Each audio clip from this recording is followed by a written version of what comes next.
आप इंडी गठबंधन क्यों कह रहे हैं? इंडिया क्यों नहीं कह रहे? तो इंडी गठबंधन नहीं, इंडिया कहीं आप वो आता ही नहीं, निकलता ही नहीं मुंह से ना।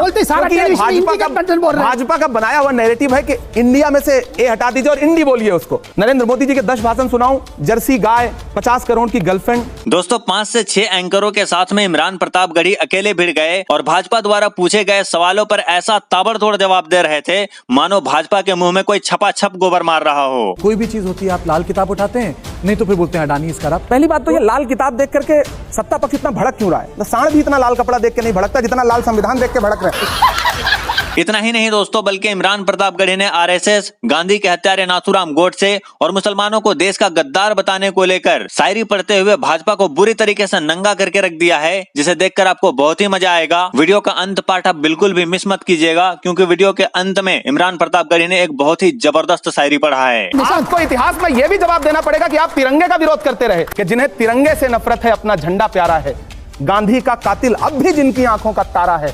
शर्मनाक इतिहास है जिनका अंग्रेजों से यारी का, वो अब हमको बांट रहे हैं सर्टिफिकेट गद्दारी का। ये दबदबा, ये शोहरतें, ये नशे दौलत, किराएदार हैं, सब घर बदलते रहते हैं, ये भी बदल देंगे। कल भी खुल के साथ खड़ा था, आज भी खुल के साथ खड़ा हूं। कैसा भी दौर आए लेकिन मैं राहुल के साथ खड़ा हूं। चलो भाई देखो अब मैं क्या करता हूँ। दोस्तों वीडियो के शुरू में आपने देख ही लिया होगा किस तरह से इमरान प्रतापगढ़ी ने 6 एंकरों के सवालों का जवाब अपने शायराना अंदाज में दे रहे हैं। बहुत तीखे सवाल व जवाब का सिलसिला चला है। हर एंकर के सवालों का जवाब इमरान प्रतापगढ़ी अपने शायराना अंदाज में दे रहे हैं। वीडियो में अंत तक बने रहेगा क्योंकि वीडियो बहुत मजा आने वाला है और इस वीडियो में मैं रिएक्ट करने वाला हूँ। तो चलिए बिना देरी किए वीडियो को शुरू करते हैं। चलो भाई देखो अब मैं क्या करता हूँ। प्रधानमंत्री ने एक बाकायदा ट्वीट करके बोला है कि अगर इतनी इज्जत होती है अम्बेडकर की तो उनकी तस्वीर सेंट्रल हॉल में कांग्रेस लगाती, बाकी किसी दलों को लगाने की जरूरत नहीं होती। और दूसरा सवाल मैं ये आपसे कर रहा हूँ, आपको नहीं लगता कि Congress party single issue party बनती चली आ रही है? कोई भी चीज होती है आप लाल किताब वीडियो में पूरा बने रहे भाई, बहुत मजा आने वाला है। पहले ये देखो। पहली बात तो ये लाल किताब देख करके सत्ता पक्ष इतना भड़क क्यों रहा है? सांड भी इतना लाल कपड़ा देख के नहीं भड़कता जितना लाल संविधान देख के भड़क रहे हैं। गलत क्या है? 10 विजुअल मौजूद है जिसमें राष्ट्रपति महोदय या महोदया प्रधानमंत्री जी को वही वाला संविधान, जो मतलब कलर से आप संविधान के बुक कवर से आप मतलब तय करेंगे कि ये कौन सा संविधान है। झूठ बोलेंगे सदन में कि राहुल गांधी जो संविधान लेके चलते हैं उसके पन्ने तो कोरे रहते हैं। कल अभी सदन के अंदर बोला है उन्होंने, ऑथेंटिकेट करने के लिए उनको चेयरमैन साहब ने नहीं कहा। यही नहीं, अभी और सुनिए। बात क्या है ना कि भारतीय जनता पार्टी जिन प्रतीकों के माध्यम से खेलना चाहती है ना, देश अब समझता है। आप उधर तो दलितों के खिलाफ अत्याचार करवाएंगे, आप अत्याचार करवाएंगे और इधर सोचेंगे कि अंबेडकर जी की एक फोटो लगा देंगे तो दलित बहुत खुश हो जाएगा। आप देश के दलितों को मूर्ख समझते हैं। सब जागरूक हो गए हैं, उनको पता है कि बाबा साहब अंबेडकर के संविधान को सबसे ज्यादा चोट कौन पहुंचाना चाहता है। आप जातिगत जनगणना क्यों नहीं करवाते? क्यों नहीं हक देना चाहते? प्रधानमंत्री जी सिर्फ फोटो लगा देने भर से या एक बार नाम उच्चारित कर देने भर से नहीं काम चलेगा। देश की जनता जागरूक हुई है और इसीलिए शायद आप परेशान हैं। ये दबदबा, ये शोहरतें, ये नशे दौलत, किराएदार हैं, सब घर बदलते रहते हैं, ये भी बदल देंगे। क्या बात है सर, क्या बात है सर। ये कविता में आप जवाब दे दीजिए, अच्छा होगा। सर आप कविता में सवाल पूछिए, कविता में जवाब। कविता लेकिन ममता बनर्जी क्यों छोड़ करके जा रही है? कहाँ गई? उद्धव ठाकरे क्यों छोड़ कर कहाँ गए? ओमर अब्दुल्ला ने क्यों बोला कल राहुल गांधी से ईवीएम से नफरत है, 100 सीट कैसे जीता? इसको कविता में इंडी गठबंधन कम से कम अंडर 5 इयर्स में सत्ता में आएगा नहीं, क्योंकि मिस्टर नरेंद्र मोदी ने, प्राइम मिनिस्टर ने लोकसभा में ये कहा सीताराम केसरी को दरवाजा बंद करके बाथरूम में मारा है। उसका जवाब कविता में सबसे पहली बात तो मेरा कविता में दे दीजिए। तो चलिए शुरू करते हैं। आप हमारे बुजुर्ग हैं, मेरे पिताजी से भी ज्यादा उम्र के हैं, दादा की उम्र के हैं। आप इंडी गठबंधन क्यों कह रहे हैं? इंडिया क्यों नहीं कह रहे? ये फंस गया सीएम। तो इंडी गठबंधन नहीं, इंडिया कहीं आप वो आता ही नहीं, निकलता ही नहीं मुंह से ना। भाजपा का बनाया हुआ नैरेटिव है कि इंडिया में से ए हटा दीजिए और इंडी बोलिए उसको। दूसरी बात ये सारे के सारे टीवी वाला तो नरेंद्र मोदी जी ने कहा कि सीताराम केसरी जी के साथ ये किया। नरेंद्र मोदी जी ने मनमोहन सिंह जी के बारे में क्या कहा था?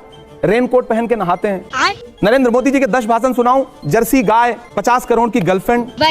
प्रधानमंत्री की एक भाषा ये तो प्रधानमंत्री की एक भाषा ये तो नहीं होनी चाहिए। मुझे लगता है कि भाषा की मर्यादा, और चूंकि वो वाक्पटु भी हैं, भाषाई चातुर्य भी उनको आता है, फिर भी जब ऐसी भाषा वो बोलते हैं तो मुझे लग रहा है कि देश के प्रधानमंत्री को ऐसी भाषा नहीं बोलनी चाहिए। पहली बात सर, एक सेकंड देखिए कांग्रेस क्यों इतना गिरावट आ गया है ये बताइए ना जी। ऑर्गेनाइजेशन में 16 राज्य में आपका यूनिट नहीं है। आपका जो पहला सवाल रुको जरा, सबर करो। जब आपका जो पहला सवाल है कि ममता जी दावेदारी पेश कर रही हैं, कोई और दावेदारी पेश कर रहा है, सबसे मैं तो इसको इस दृष्टिकोण से देखता हूं कि आंतरिक लोकतंत्र है इंडिया गठबंधन में कि हर व्यक्ति अपनी दावेदारी पेश कर सकता है। और बहुत महत्वपूर्ण बात मैं ये कह रहा हूं कि हमारे गठबंधन में इस लेवल के नेता हैं कि सब राष्ट्रीय स्तर का नेता बनने की क्षमता रखते हैं। ये हुई ना बात भाई। लेकिन क्या कांग्रेस को, भारतीय जनता पार्टी के साथ जो गठबंधन है उसमें से कोई नेता है किसी में मजाल है कि ये बात बोल दे कि हम नरेंद्र मोदी जी की जगह हमने, आप उम्मीद करते हैं कि चिराग पासवान ये बोल सकते हैं? आप उम्मीद करते हैं कि उनका एकनाथ शिंदे बोल सकते हैं? मुख्यमंत्री से उप मुख्यमंत्री बना दिया उन्होंने। आप क्रोनोलॉजी समझ लीजिए इमरान जी। लेकिन क्या कांग्रेस में, क्या राहुल गांधी जी को ये कबूल होगा कि ममता बनर्जी इंडिया गठबंधन का नेतृत्व करें? सबसे पहली बात तो निशांत भाई, आप पत्रकार हैं, आधिकारिक तौर पर राहुल गांधी जी क्या नेता है क्या इंडिया गठबंधन? नहीं, सवाल कहां खड़ा होता है? खत्म। नहीं, लेकिन क्या कबूल होगा? क्या कांग्रेस चाहेगी कि ममता बनर्जी इंडिया गठबंधन को लीड करे? देखिए, कोई भी लीड करे, और ये झगड़ा ही नहीं है। ये दरअसल भाजपा क्या करती है, मुद्दों से ध्यान हटाना है। अब चूंकि घिरी हुई थी एक उद्योगपति, पता नहीं आपके चैनल पे मैं उनका नाम ले सकता हूं या नहीं ले ही सकता हूं, संसद में घिरी हुई थी अडानी के मुद्दे पर, तो उससे ध्यान कैसे भटके, तो एक शिगुफा उछाला गया कि इंडिया गठबंधन में नेतृत्व पर झगड़ा शुरू हो रहा है। फिर चैनलों को भेज दिया गया कि इसी पे सवाल पूछो, सारे चैनल उसी पे सवाल पूछने लगे। 2 दिन के लिए वो मुद्दा हट गया। अरे बाप रे, ये तो धोती खोल रहा है। क्योंकि डेली संसद परिसर में, संसद के अंदर लगातार नहीं, लेकिन आप सवाल उठ रहे थे। सच बात इमरान साहब, है ये बात शरद पवार की तरफ से आई, ये बात अभिषेक बैनर्जी की तरफ से पलट करके। निशांत भाई, कभी आपने पलट के उनसे पूछा कि एक दिन उन्होंने जो एक बात कह दी थी उसके बाद अब लोग क्या बोल रहे हैं? कभी आपने पलट के पूछा, फॉलो अप किया? बिल्कुल रिस्क नहीं लेने का। नहीं, लेकिन आप, होता क्या है ना, मैं सदन परिसर से बाहर निकल रहा हूं, आप सबसे भी बता रहा हूं, कैमरामैन तैयार खड़ा है, तमाम चैनल वहां तैयार खड़े हैं, बिना कुछ बोले, हमें सवाल का पता भी नहीं है, मेरे मुंह पे माइक लगा दिया गया, ऐसा बोला है उन्होंने। अब आप भाग तो सकते नहीं, आप यस नो या एक सामान्य सा जवाब दे देते हैं, वो जवाब आपको सूट करता है और वो जवाब भाजपा को भी सूट करता है। तो उस जवाब को सोशल मीडिया पे ऐसा प्रसारित कर दिया जाता है जैसे जंग छिड़ी हुई है इंडिया गठबंधन में। ऐसा कुछ भी नहीं है। इंडिया गठबंधन बहुत सामान्य तरीके से चल रहा है। सब चंगासी। आप निशांत जी कह रहे थे कि इतिहास में जाएंगे, तो इतिहास में जाएंगे तो आपको कल गृह मंत्री जी भाषण देते देते बोले हिंदू कोड बिल लाए। क्या कहोगे? ये सब बात सुन के तो मुझे बहुत अजीब सा लगता है। इतिहास में तो भाजपा को यह जवाब भी देना पड़ेगा, इतिहास में तो भाजपा को यह जवाब भी देना पड़ेगा कि संविधान का विरोध किया था उनके आनुषंगिक संगठन, उनके मदर संगठन ने। आपको इतिहास में यह भी जवाब देना पड़ेगा कि आप तिरंगे का विरोध करते रहे। मेरा एक शेर है, मेरी एक नज्म है, उसका एक शेर है, उसका एक बंद है, इरशाद कि जिन्हें तिरंगे से नफरत है अपना झंडा प्यारा है, गांधी का कातिल अब भी जिनकी आंखों का तारा है, शर्मनाक इतिहास है जिनका अंग्रेजों से यारी का, वो अब हमको बांट रहे हैं सर्टिफिकेट गद्दारी का। सुनिए भाई, इमरान भाई कमेंट भी करें आप लोग, कमेंट करना ना भूले वीडियो देख के। मेरे 2 सवाल हैं आपसे इमरान जी। पहला सवाल यह है कि संभल का मसला बहुत गर्म है उत्तर प्रदेश, तो उस पर आपकी पार्टी और आपका क्या कहना है? आपको लगता है कि मामला अदालत के बाहर निपटाया जाना चाहिए? और दूसरा सवाल है कि आपकी पार्टी एक जमाने में लोग कहते थे कि जात पे ना पात पे, इंदिरा जी की बात पे मोहर लगेगी हाथ पे, और अब ये राष्ट्रीय पार्टी जाति पे वोट मांग रही है। तो 2 सवाल मैं आपसे पूछ रहा हूँ। ठीक है, समझिए। पहली बात तो ये कि कांग्रेस पार्टी जाति पे वोट नहीं मांग रही। आपका पहला सवाल है कि संभल के मुद्दे पे आपका क्या कहना है? बात है, यहाँ तमाम युवा साथी बैठे हैं, हम किस धर्म से हैं, किस मजहब से हैं, इससे हट के एक बात मैं कहना चाहता हूँ कि संभल के मुद्दे का हल कैसे होना चाहिए। इससे महत्वपूर्ण यह है कि वो जो 5 नौजवान मारे गए उनके बारे में तो कोई बात ही नहीं कर रहा है। ऐसा नैरेटिव बना दिया गया कि चर्चा जो है ये हो रही है कि आज पुलिस प्रशासन ने ये बयान दिया, आज ये दिया। जिस दिन से वो 5 बच्चे, नौजवान बच्चे, न साजिश थी न कोई जंग का ऐलान लिखा था, इरशाद बुझी आंखों में एक मासूम सा अरमान लिखा था, जिसे दंगाई कह के सीधे गोली मार दी तुमने, उसी मजदूर के सीने पे हिंदुस्तान लिखा था। मैं बहुत भावुक हूं। क्या किसी ने एक संवेदना का शब्द, सत्ता में बैठे हुए किसी एक व्यक्ति ने एक संवेदना का शब्द बोला है? 5 लाशें उठी हैं। इधर 26 नवंबर को महामहिम राष्ट्रपति महोदया संसद में भाषण दे रही थी, मैं सामने बैठा हुआ था, और 162 किलोमीटर दूर संसद से संभल में 5 जनाजे एक साथ उठ रहे थे। यही नहीं, अभी और सुनिए। छोड़ दीजिए वो हिंदू थे या मुसलमान थे, विजुअल है इस बात के ना कि पुलिस गोली चला रही थी। मैं भी यहां बैठ के बात कह रहा हूं। अगर पुलिस ये कहती है कि वो पत्थर मार रहे थे, तो उन लड़कों को किसने मारा उसका विजुअल आपके पास कहां है? पुलिस जो नैरेटिव बना दे, डीएम प्रेस कॉन्फ्रेंस कर रहे हैं, कमिश्नर प्रेस कॉन्फ्रेंस कर रहे हैं, सत्ता के शीर्ष पे बैठे एक शब्द नहीं बोल रहे हैं। क्या इंसानों की जान की कोई कीमत नहीं है? सदियों से यहीं पर रहता है, जाने कितने दुख सहता है।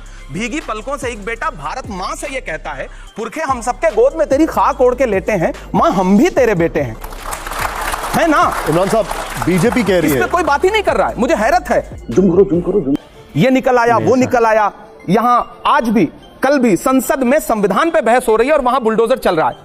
अच्छा, कोई बात नहीं करेगा इस पे, मीडिया भी बात नहीं करेगी, राजनीतिक दल भी बात नहीं करेंगे। कितना मतलब, मैं एक बतौर इंसान, इस देश का एक जिम्मेदार नागरिक, पढ़ा लिखा व्यक्ति, मैं सवाल पूछता हूं, सत्ता क्यों चुप है?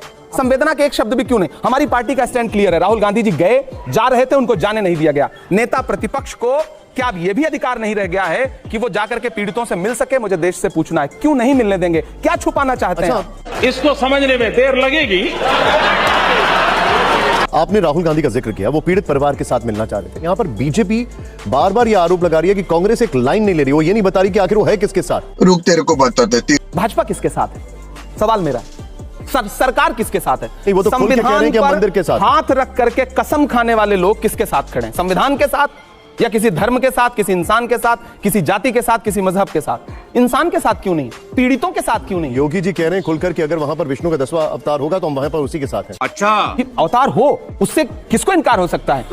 भगवान का अस्तित्व सब स्वीकार करते हैं, लेकिन इंसान का अस्तित्व भी तो स्वीकार करिए, सत्ताधीश महोदय।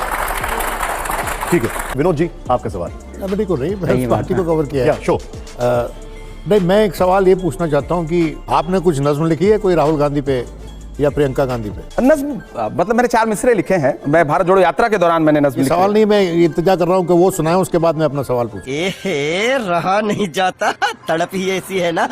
मैंने 4 मिसरे कहे थे, मैं तरन्नुम में सुनाऊं या तहत में सुनाऊं? तरन्नुम में सुनाओ। तरन्नुम में सुनाना। खौफ नहीं जिसे मुरझाने का, मैं उस गुल के साथ खड़ा हूं।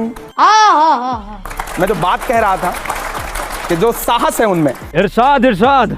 खौफ नहीं जिसे मुरझाने का, मैं उस गुल के साथ खड़ा हूँ। कैसा भी दौर आए लेकिन मैं राहुल के साथ खड़ा हूँ। कल भी खुल के साथ खड़ा था, आज भी खुल के साथ खड़ा हूँ। कैसा भी दौर आए लेकिन मैं राहुल के साथ खड़ा हूँ। सही बात है। आए हाय हाय।